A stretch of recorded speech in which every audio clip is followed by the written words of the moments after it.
إن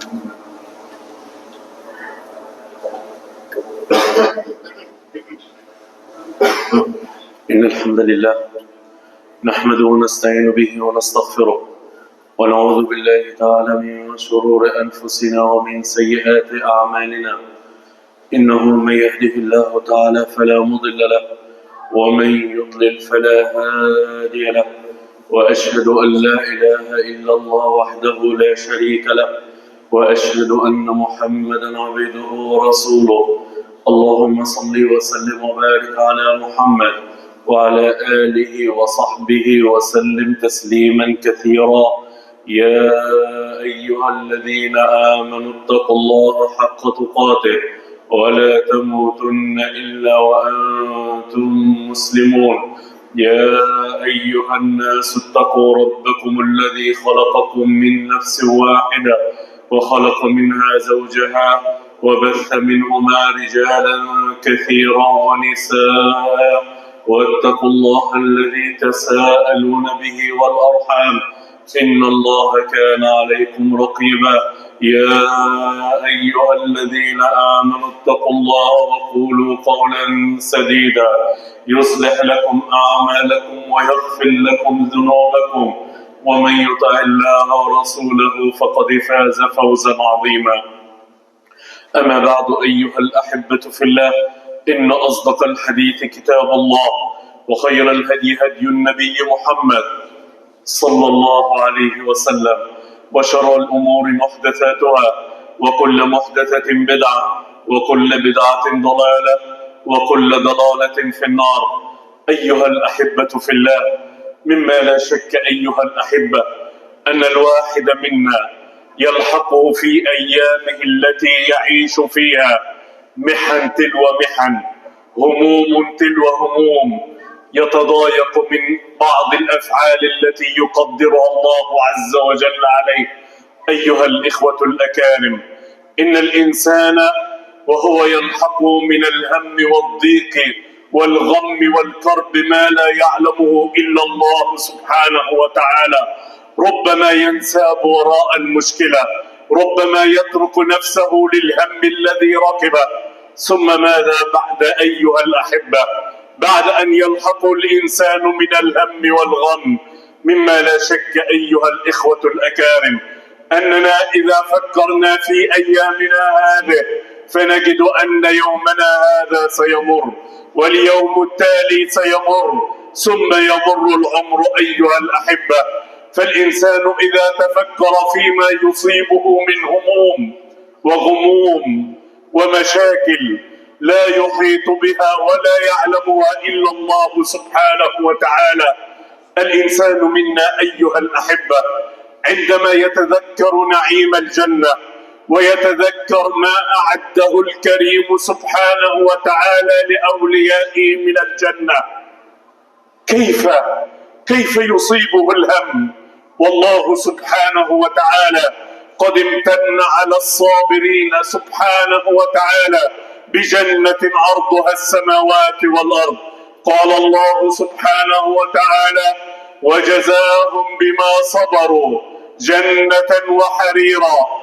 إذن أيها الإخوة الأكارم، أيها الشاب اللبيب العاقل الكريم، أخي الكريم، الله عز وجل وضع بيننا وبين الجنة قواعد، وضع أبوابا، وضع سطورا، وضع هناك خنادق حتى نصل إلى الجنة. لا بد أيها الإخوة الأكارم أن ندخل من باب الصبر، فالله عز وجل قال: وجزاهم بما صبروا، فمن لم يصبر الله عز وجل لا يكرمه بالجنة.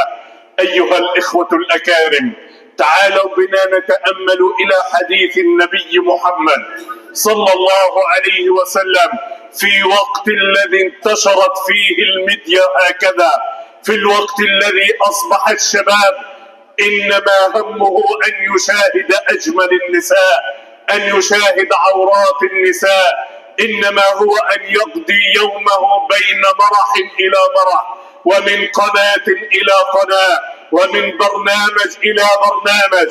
أيها الإخوة الأكارم، قال رسول الله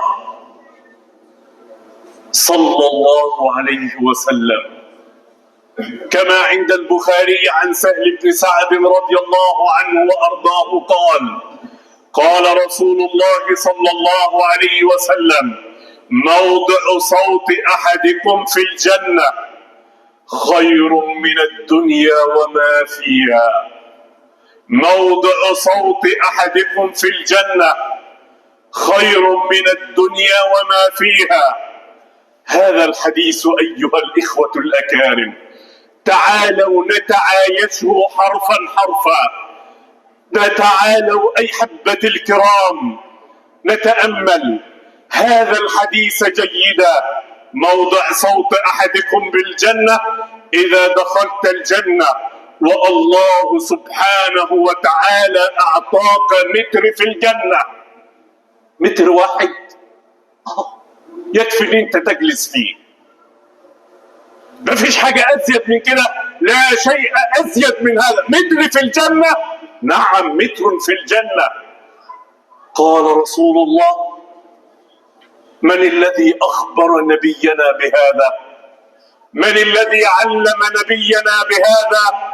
إنه خالق الجنة وخالق النار وخالق الإنسان وخالق الدنيا. فالدنيا كلها لا تقوم إلا بحرفين: كن فيكون. أخبر نبيه محمدا صلى الله عليه وسلم: أخبر عبادي يا رسول الله صلى الله عليه وسلم أنهم لو أخذوا مترا في الجنة خير من الدنيا.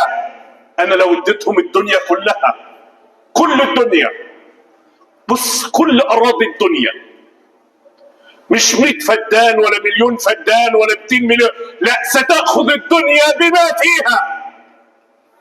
خير من الدنيا وما فيها. عارف ما فيها يعني ايه؟ أنا ليل مع نهار قاعد أشاهد لو أعطيت أجمل نساء الدنيا وأعطيت أيضا أجمل قصور الدنيا، مش يخت ولا 2 ولا 3، لا، كل يخوت العالم. أعطيت أجمل سيارات العالم، أعطيت دولارات العالم كلها، إلى هذا الحد، إلى هذا الحد. إحنا يا جماعة تمر علينا أحداث أليس من مليارديرات العالم ملكوا الدنيا، والواحد منهم بينتحر، والواحد منهم يصيب من الهم والاكتئاب ما لا يعلمه إلا الله. تجد الواحد عنده من أجمل النساء ما شاء بفلوسه، يجيب أجمل امرأة يتمتع بها، وعنده أجمل الأماكن في العالم، ويأكل أغلى وأنفس أكل في العالم، ومع ذلك يشرب خمرة ويشرب مخدرات، عايز يريد أن ينسى. ينسى إيه؟ ينسى إيه يا جماعة؟ قال الله لنا، لكل واحد عاقل فينا، لكل واحد عنده مخ، لكل واحد عاوز يكون ذكي: والله يدعو إلى دار السلام. أنت يا رب تدعونا إلى دار السلام، أمال الدنيا اللي أنا عايش فيها مفيش فيها سلامة، لا يوجد فيها سلام. تريد أن تسلم من الهم؟ أنا وضعت فيها الهم. تريد أن تسلم من الغم؟ أنا بنيتها على الغم والغم والنكد. يبقى أنت لو ملكت الدنيا كلها ومعك من الهم والنكد والأمراض النفسية، هتستمتع بالدنيا؟ لا، لا توجد متعة في الدنيا. يبقى من الآن حدد هدفي. مهما فعلت وجبت فلوس وجبت أموال وتزوجت ما شاء وفعلت، لا أصل إلى السعادة. هو ربك بنى الدنيا على هكذا. شاب يعطى صورة حسنة صوت حسن، خلاص يبدأ يشتغل في أغاني المهرجانات، كل يوم يجيب 500,000 و600,000 من فرح لفرح، يجيب سيارات ما شاء. شوية مات. اتمتع سنة 2 3 4، السنة الخامسة فين؟ روحوا شوفوه تحت التراب حالا. مين فاكره؟ مين قاعد معاه؟ مين اللي قاعد معاه؟ فين الرقص؟ فين النغرة؟ فين؟ قاعد. الكفن بتاعه بدأ يدوب، الجسم بتاعه الجميل، التسريحات الحلوة، البرفان الجميل، كل ده راح فين؟ بالسرعة. هي دي الدنيا، هذه هي الدنيا يا شباب. هتمتع النهارده واتمتع بكره واتمتع بعده، ثم ماذا؟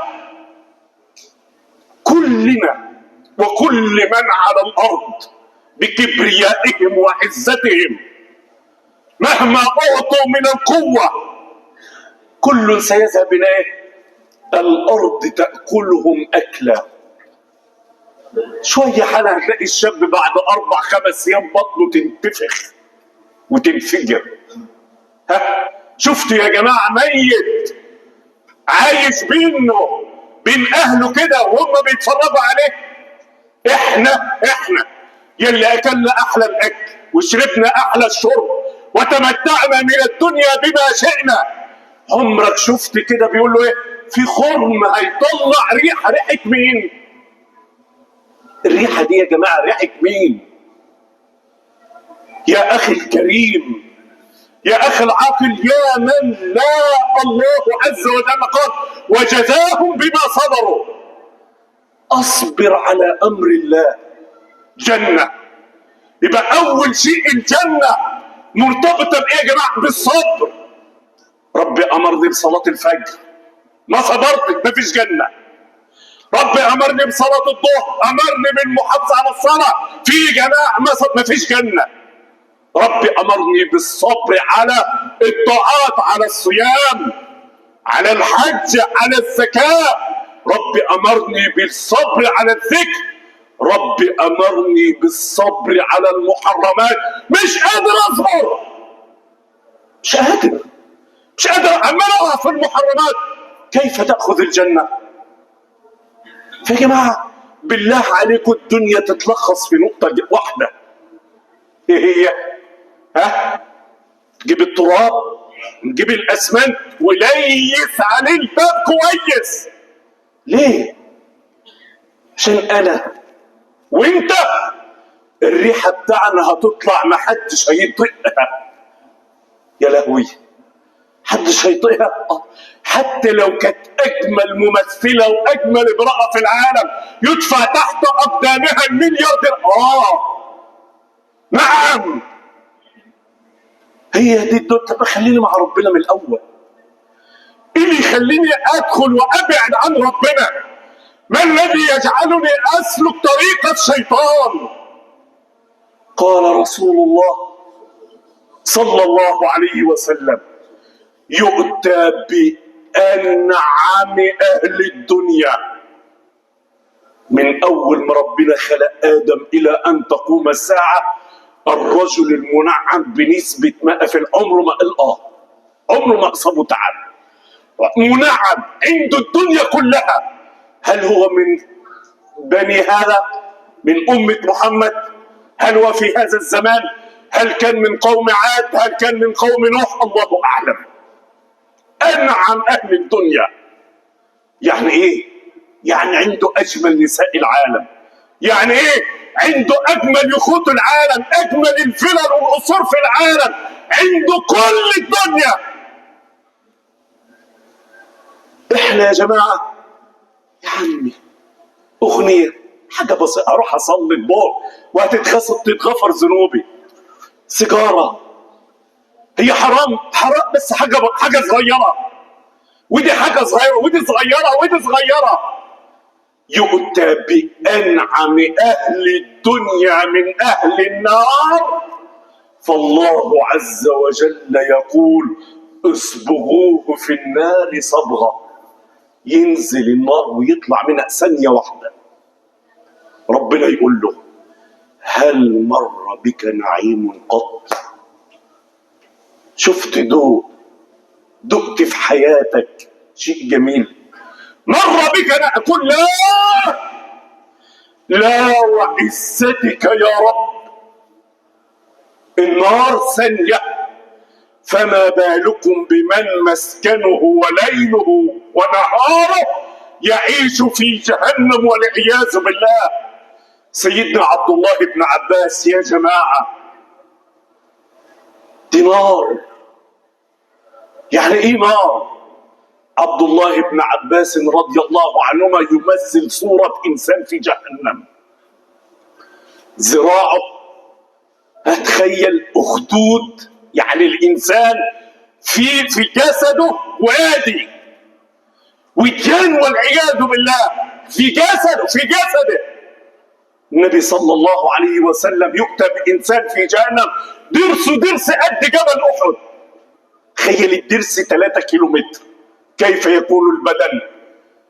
تخيل سيدنا عبد الله بن عباس يقول ما بال من ذراع الإنسان من ضخامة شكله وحجمه في النار أن فيه وديان مليئة بالصديد، نسأل الله العفو والعافية، وبالحيات وبالوديان. قال رسول الله صلى الله عليه وسلم عقرب الضفر بتاعه 40 ذراعا. الضفر بتاع العقرب ده الضفر بس 40 ذراعا، يعني 40 متر. فكيف بحجم العقرب؟ فيؤتى بأنعم أهل الدنيا. أترك الدنيا؟ لا، ما تتركهاش، بس قبل كل شيء، قبل أن أفعل فعلا، الله راضي عني. أسف الشديد يا جماعة، يتساهل واحد قاعد هو ومراته، يبص فلانة وفلانة عاملين برنامج على التيك توك، يتفرج يلاقي ده وده عامل، طب ما تيجي نعمل. حتى أصبح من الناس المزارعين، أصبح من الفلاحين عادي. طب وينفع بقى تطلع بقى بالهدوم الواسعة؟ لا، عادي. ما بنت فلان بتطلع بالبلوزة ودي بتطلع بالبيجامة وتطلع عادي، وتيجي هي وابوها في الأرض مطلق عادي، وهي واقفة بالبيجامة مفيش أي مشكلة. إلى هذا الحد وصلنا. اللي كان زمان كان أجدادنا مش المشايخ يقولوا التلفزيون أول ما طلع أما كانت بتيجي فيه النشرة، النشرة أما بتيجي إذا جت في المذيعة تجد أجدادنا الفلاحين اللي قاعدين بيسمعوها، كان الواحد يحط التلفيعة على راسه على وشه كده، ويحط وشهم في الأرض ويقولوا إيه؟ الشيطان راحت. فكيف بأجيالنا ديت؟ قاعد عمال يبص ليل مع نهار، دي بتطلع وجوزها بيطلع واخته بتطلع عادي، ما تيجي نعمل احنا كمان. يلا هتعمل ايه؟ المشاهدات بتيجي ازاي؟ لازم تلبسي حلو، لازم تتجملي، وبعدين الدنيا كلها شايفاكي، وبعدين النار سهله كده يا جماعه، جهنم سهله كده.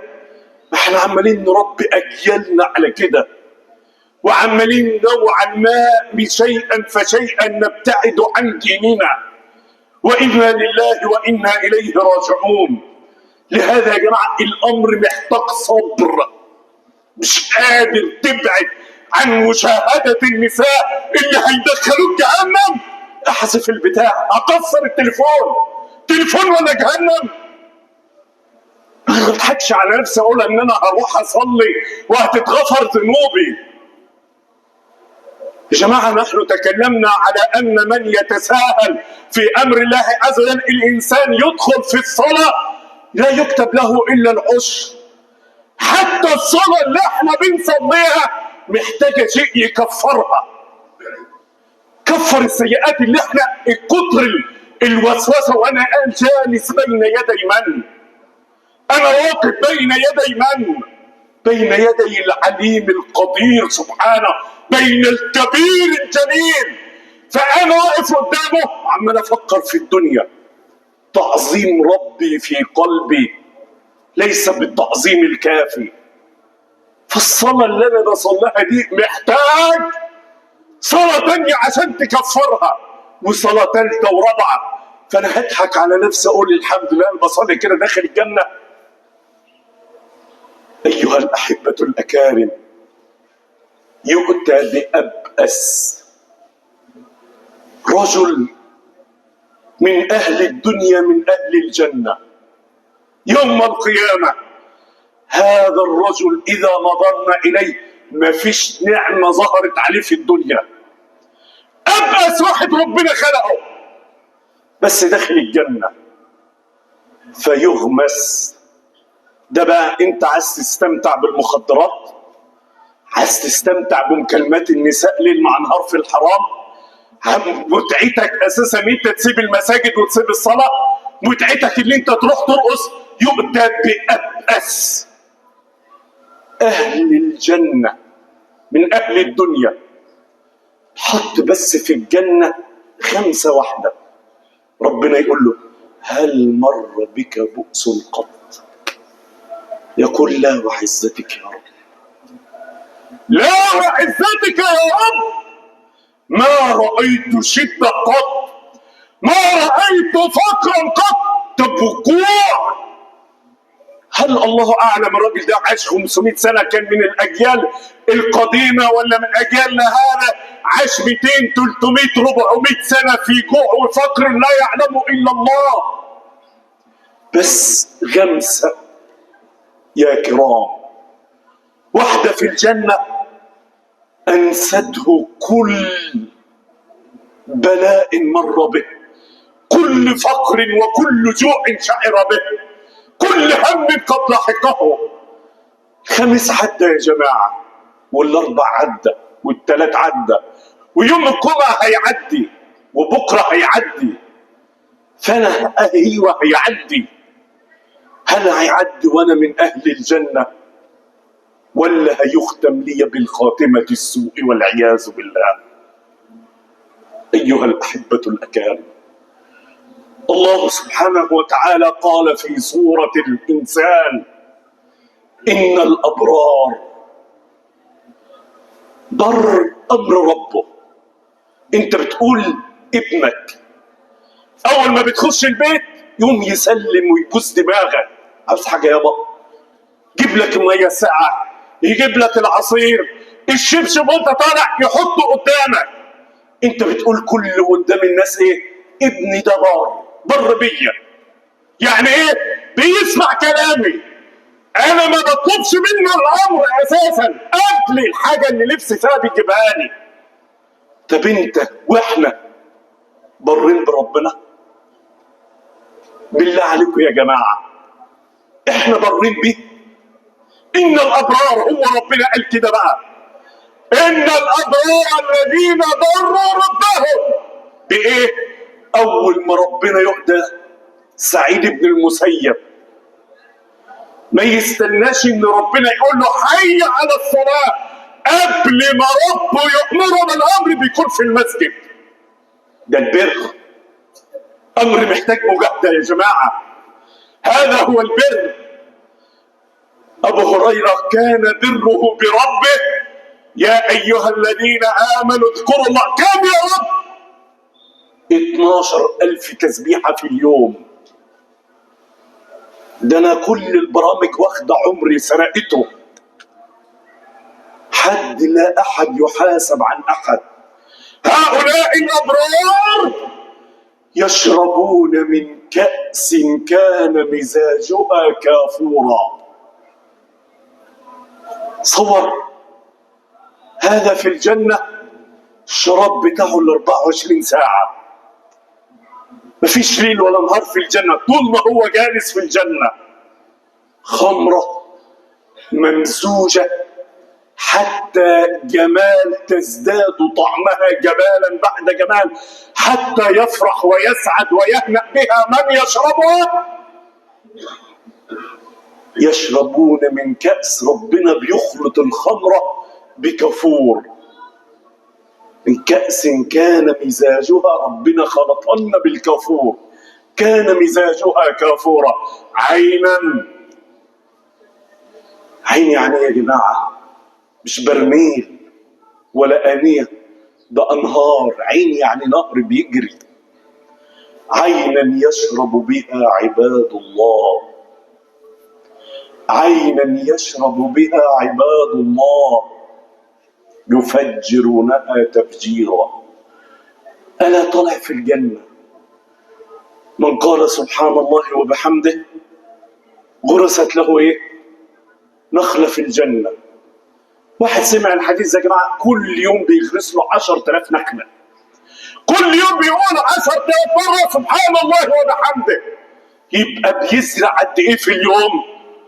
بيزرع كام فدان في اليوم؟ يعني اليوم بتاعه ممكن يمر 50 60 70 ممكن 1000 فدان. عايز يمر بقى ده في اليوم الواحد، فما بالكم بقى له 20 سنة بيزرع، 30 سنة بيزرع، 40 سنة بيزرع نخلة في الجنة. ثقة. هو عايز يطلع يتمشى، هو بيتمشى عاوز يشرب الخمرة الممزوجة بالكافور.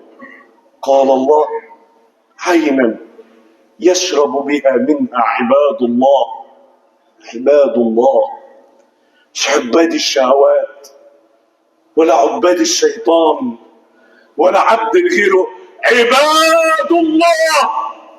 قال الله يفجرونها تفجيرا. هو ماشي وسط الحدائق اشتهى الخمر، حط ايده كده يوم نهر الخمرة يبدأ يشرب. لا قال يا ابني روح هات، ولا روح هات من القصور بتاعنا، ولا اجري، ولا لا لا لا لا. هو ماشي في مكان مرتفع وعند صاحبه وصديقه اشتهى خمرته التي يشرب منها في الجنة. عينا يفجرونها، انت اللي بتتفجرها. يفجرونها تفجيرا.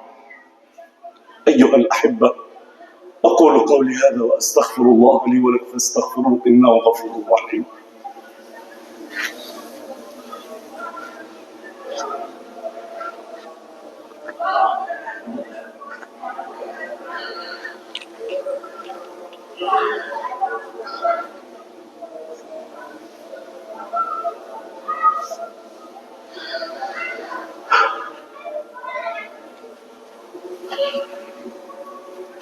الحمد لله وحده، والصلاة والسلام على من لا نبي بعده. أشهد أن لا إله إلا الله وحده لا شريك له، وأشهد أن محمدا عبده ورسوله. اللهم صل وسلم وبارك على محمد وعلى آله وصحبه وسلم تسليما كثيرا. لما أن يقول الله عز وجل وإذا رأيت ثم رأيت، آخر واحد يدخل الجنة الله يقول لك الدنيا ومثلها وعشر أمثالها. هي الدنيا 10 أمثال الدنيا. كل ما يبص في أي مكان هذا آخر واحد أدنى أهل الجنة منزلة. طب يا جماعة ربنا بيعمل كده ليه؟ حال الواحد ايه؟ ربنا اكرمنا بنعم لا تعد ولا تحصى. الله جل جلاله اكرمنا في الجنة الكرم الواسع العالي، اعد لاوليائه وقال والله يدعو الى دار السلام. كلما ترى في الجنة ترى نعيم تسر به وتسعد. وإذا رأيت ثم رأيت نعيما ما نقدرش نوصفه، انت ما تقدرش نوصفه لك. فيها ما لا عين رأت ولا أذن سمعت ولا خطر على قلب بشر، نعيما وملكا كبيرا عظيما العقول بتاعنا لا تتصوره. لو بعد كده يا جماعة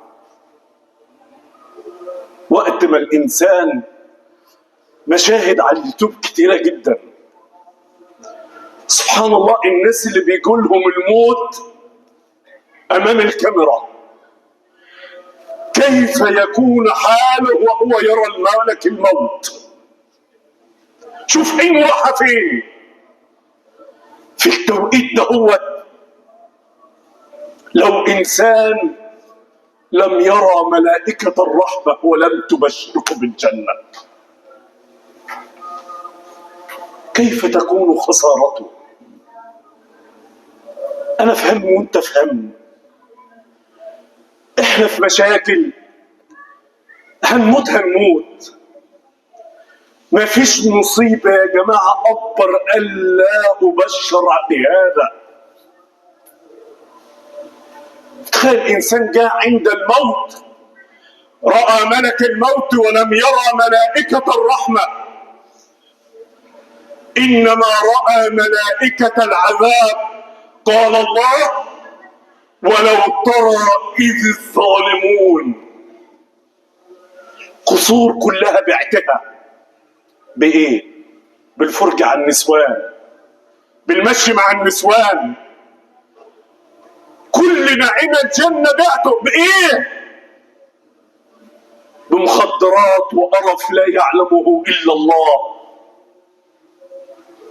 ولو ترى إذ الظالمون في غمرات الموت والملائكة باسطوا أيديهم بالضرب بمقامع من نار.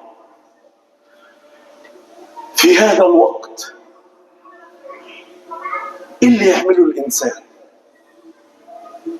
لهذا أحبتي الكرام، أنا وإنتوا يا جماعة ما في هم نحمله بعد الآن إلا تلك الساعة.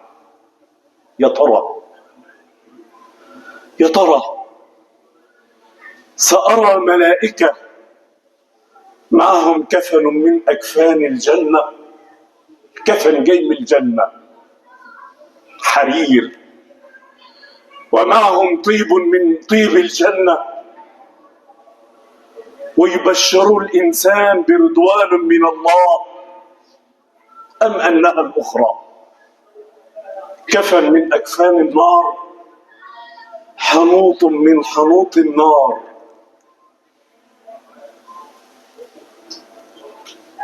لهذا أيها الإخوة الأكارم،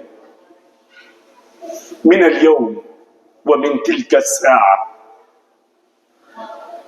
خاطب ربنا وندعيه: يا رب فعلت لنا كل هذا وأنا مقصر في طاعتك،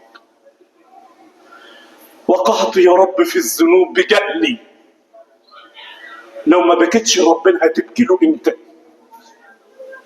في الوقت دوت لا ينفع الندم، في هذا التوقيت لا ينفع الندم. إن أهل النار يصرخون ويستغيثون ويدعو مالك 1000 سنة: أخرجنا منها فإن عدنا فإنا ظالمون. فأنا الآن يا جماعة أبكي ربي وأتضرع إليه كالطفل الذي يريد أن يذهب إلى الحديقة. شوف بنتك عايزة تروح الحديقة وانت قلت لها لا، بتتمرغ في الارض وتقعد تعيط وتبكي، وانت من كثرة بكائها عمال: طب اوديها ازاي؟ طيب انا ورايا كذا، في كذا، مش عارف ايه. الله ارحم بعباده من هذه بولدها، بس ربنا لازم يشوف مننا ايه؟ نحن نتمربخ بالبكاء ده. لو احنا يا جماعة نعلم عظم ما أعده الله لنا اللهم يا ذا المن والكرم، يا ذا الجود والإحسان، يا ربنا، اللهم لك الحمد، فقد خضع لعظمتك كل شيء. اللهم لك الحمد، فقد ذل لعزتك كل شيء. اللهم لك الحمد، فقد استسلم لقدرتك كل شيء. الله ربنا، الله ولينا، لا إله لنا غيره. اللهم إنا عصيناك بجهلنا، اللهم إنا عصيناك بتفريطنا.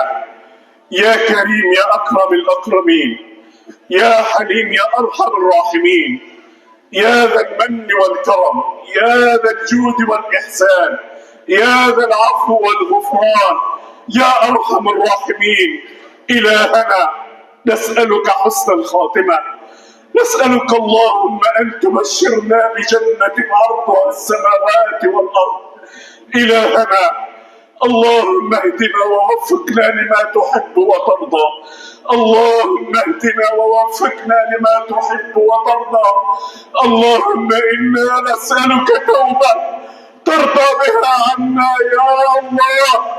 اللهم إنا نسألك توبة تغفر بها ذنوبنا، ترفع بها عنا غضبك. اللهم ارفع عنا غضبك، اللهم ارفع عنا غضبك. اللهم عاملنا بالعفو والإحسان، ولا تعاملنا بالعدل يا كريم. إلهنا، إلهنا، قصرنا في حق معرفتك يا الله. إلهنا، عند خروج الروح يا الله ليس لنا إلاك. ارحمنا ربنا في تلك الساعة، ارحمنا يا كريم. لا راحم إلا رحمتك، لا عفو إلا عفوك، لا كرم إلا كرمك، لا جود إلا جودك. يا أهل المن، يا أهل الكرم، يا أهل العفو والإحسان، ارض اللهم عنا، ارض اللهم عنا. اللهم إنا نسألك الجنة وما قرب إليها من قول وفعل وعمل، ونعوذ بك من النار وما قرب إليها من قول وفعل وعمل. اللهم حاسبنا حسابا يسيرا، اللهم حاسبنا على أعمالنا محاسبة الكريم، محاسبة الحليم، محاسبة الرحيم. اللهم يا الله، إن أمهاتنا لا ترضى أن تعذبنا في النار يا رب العالمين، وأنت أرحم بنا من أمهاتنا، أنت أرحم بنا من أمهاتنا. فاللهم اكتبنا من الناجين، واكتبنا اللهم من الفائزين. أقول قولي هذا واستغفر الله لي ولكم. أقم الصلاة.